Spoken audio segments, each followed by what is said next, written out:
Assalamu alaikum, peace be on all of you, and welcome to this episode of Common Ground. I'd like to start by saying Bismillah, in the name of God, because every action, word, and deed can be a means to glorify and worship God alone. So Bismillah. I believe, as the Quran teaches, that Muslims, Christians, and Jews should come together on common ground.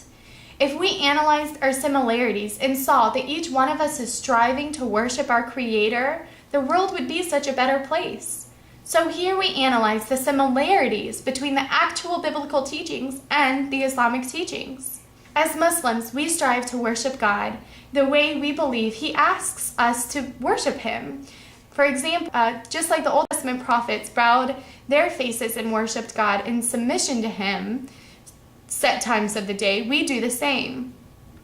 Just like Jesus prayed directly to God without intermediaries, we do the same, as confirmed by Muhammad, peace be on him. Just like all of the Old Testament prophets worshiped God, we try to strive to worship God as well. As Christians, you do the same according to your belief system, and Jews as well strive to worship our Creator. You see, we as Muslims believe that all the prophets taught Islam. For example, in Surah 3:67 of the Quran, it says, Abraham was not a Jew nor yet a Christian, but he was true in faith and bowed his will to Allah, the one God. He joined not gods with Allah, the one God. And if you would like to know a little bit more about the etymology of Allah, which is basically the Arabic word for al-ilah, al meaning the, ilah meaning the God worthy of worship, or God, deity worthy of worship. You put them together, you have Allah, so it's the God worthy of worship, Allah. Then you can see these 3 videos here for further explanation of that. So there are other verses in the Quran which basically explains to us that Allah is the God of Abraham, Isaac, and Jacob, and that they were all Muslims bowing their will to God. In the next few videos, I'd like to address one particular similarity that might surprise you, and it's amazing, and it really boosts my iman, or increases my faith the more I think about it. The Islamic testimony of faith, the Quranic Shahada, is found within the Bible itself, and even stated by Jesus and other apostles of God, peace be upon them all. So, what exactly is the Quranic Shahada? Well, the Shahada is comprised of 2 testimonies. First, it affirms belief in the one God alone. Secondly, it affirms belief in the apostles and prophets of God as just that, apostles and slaves of God. La ilaha illallah, I bear witness that there is no God, none worthy of worship except the one God. Ashhadu anna Muhammadan abduhu wa rasulullah, I bear witness that Muhammad is a slave and a messenger of the one God.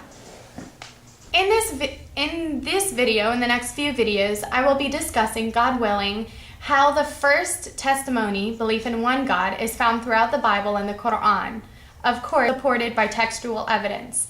In the second video, I'd also be briefly stating a little bit about the second part of the Quranic Shahada, belief in the apostles, and on the third video, I would be stating a little bit about how Muslims regard Muhammad, peace be on him, along with other apostles of God, again supported by textual evidence. In the fourth video, God willing, I will be discussing how Jesus, peace be on him, said the Shahada. So please join me for all of the videos. I know it's a bit lengthy, but still it is very in-depth, and I can't necessarily jump to the end because there are so many points in the middle that are beautiful and definitely worth touching on and stating. I noticed that in a lot of my other videos, I just automatically assumed that the people that were watching knew a little bit about Islam. You know, that we worship our Creator. We worship the God that Moses, Jesus, Abraham, Ishmael, Jacob, Isaac, the way that they all worshiped God is the way that we try to worship God, without intermediaries, straight directly with Him. So, and without partners. So I just really want to make this as basic as possible, going from one point to another smoothly. God willing, you will stay with me in this venture, and we will both learn something new. If you're a Christian or a Jew or an agnostic or anything else, I really, truly don't want to offend you. Instead, when you watch these videos, I hope that you walk away with something that brings you a little bit closer to Muslims. That says, you know what, hey, they're striving to worship God the way that they believe they worship God. Good for them. And I turn around and I do the same for you. I truly have respect for Christians because I was a Christian, my whole family's Christian, and I know that you honestly are striving to worship God the way that you believe you are, the way that you believe He wants to be worshipped. And I'll get into that a little bit more in a minute. So, we have our differences, but we should really be focusing on our similarities, the fact that we are all striving to worship our Creator. So, again, what is the Shahada? I testify that there is none worthy of worship except the one God, and I testify that Muhammad, peace be on him, is a slave and an apostle of the one God. When I was a Christian and first heard the Shahada, I had no problem with the first part. Of course, there is no God worthy of worship except the one God. Every Christian pastor I've heard speak on this subject can comply with the first part, testimony of one God. The Quran tells us that every messenger came with the same message, to worship one God alone.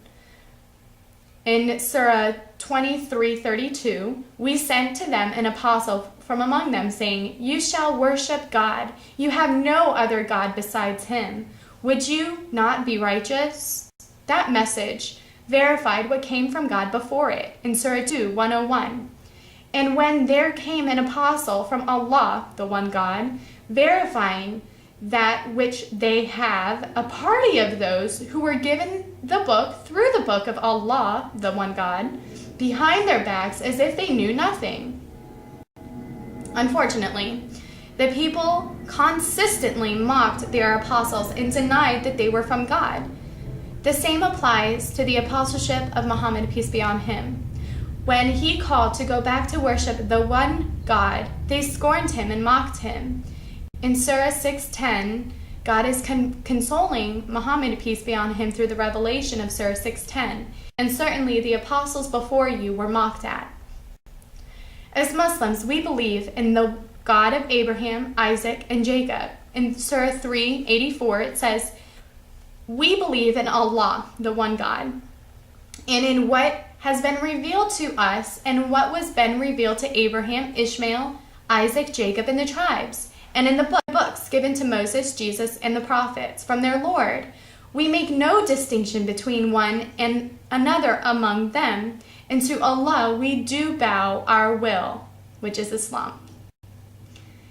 The message of worshiping the one God is found all over the Torah, the Zabur, the Gospels, and nearly innumerable places within the Quran.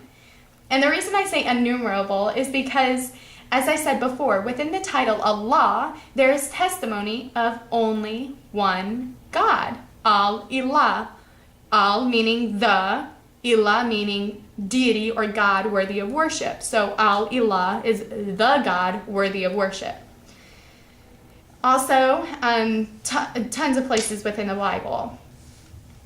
It is a commonly known point that the testimony of God's oneness is littered throughout the Bible. The most popular testimony of God's absolute oneness is when Moses said, "Hear, O Israel, the Lord our God, the Lord is one," in Deuteronomy 6:4. Also, Jesus repeated that when a Jewish man asked him, "What is the greatest commandment?" He said in Mark 12:29, "Hear, O Israel, the Lord our God, the Lord is one." Also, a Jewish man came to Muhammad, peace be upon all of the prophets, and asked him what was his God like. That's when Surah 112 verse 1 was revealed. It says, "Say, He is the God, the one and only." Again, Moses said in Hebrew, Echad. Jesus said in Aramaic, Kad. And Muhammad, peace be upon all of the prophets, said in Arabic, Ahad. All three are Semitic languages, and all three mean one. There is no argument that God is one, whether in Judaism, Christianity, or Islam. In fact, this is the common point that God commands us to unite on in Surah 3:64. It's just that the theology is a bit different. In Judaism and Islam, they are unwavering in their concept of the one God without room for partners. And in Christianity, they make room for a Trinity. Again, the Quran tells us that it is a confirmation of what came before. It not only confirms the message of worshiping God alone without partners, but also confirms belief in the apostles themselves as just that, apostles and slaves of God, which I'll be getting into a minute, God willing. This brings me to the second part of the Quranic Shahada, belief in the apostles. Join me for that video, God willing.